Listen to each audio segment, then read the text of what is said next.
আমাদের ভিডিও আছে, আর কি প্রমাণ চান? আমরা আপনাদেরকে ভিডিওটা দিব। নিরপেক্ষ এবং গ্রহণযোগ্য অংশগ্রহণমূলক নির্বাচন, কিন্তু এইখানে এইরকম জিনিস যেটা হচ্ছে একদম দৃশ্যমান, আমাদের কাছে প্রমাণ আছে, ভিডিও আছে, এটা একদম ন্যাক্কারজনক। এইরকম ঘটনা কেন ঘটেছে এটার উত্তর নির্বাচন কমিশনকে দিতে হবে। আমরা পেয়েছি, আমাদের ভিডিও আছে, আর কি প্রমাণ চান? আমরা আপনাদেরকে ভিডিওটা দিব। জাল ভোট দেওয়ার প্রমাণ পাস নাই। হ্যাঁ, আমি মোটামুটি শুনেছি, তবে একেবারে প্রুফ সব শুনি নাই।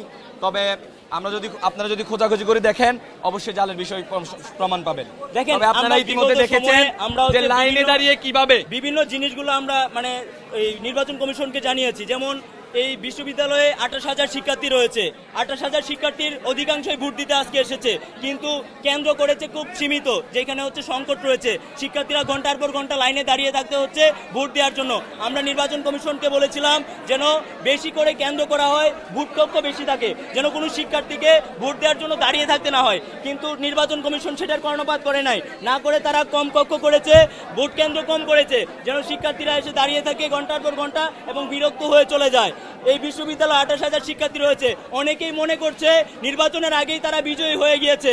3-4 হাজার রিজার্ভ ভোট আছে, 2,000 রিজার্ভ ভোট আছে, তারা মনে করছে যে এই 2-3 হাজার ভোটেই তারা নির্বাচিত হয়ে গেছে, বিজয় উল্লাস করা শুরু করেছে। কিন্তু আমরা পরিষ্কারভাবে বলতে চাই, এই বিশ্ববিদ্যালয়ে 28,000 শিক্ষার্থী, 28,000 শিক্ষার্থীর চাকসু এই নির্বাচন। এই নির্বাচনে অধিকাংশ শিক্ষার্থীরা অংশগ্রহণ করছে, শহর থেকে 22 কিলোমিটার দূর থেকে শাটলে এসে তারা ভোট দেওয়ার জন্য আসতেছে। কিন্তু নির্বাচন কমিশন এটা পরিকল্পিতভাবে এই কৃত্রিম সংকটটা তৈরি করেছে, যেন শিক্ষার্থীরা বিরক্ত হয়ে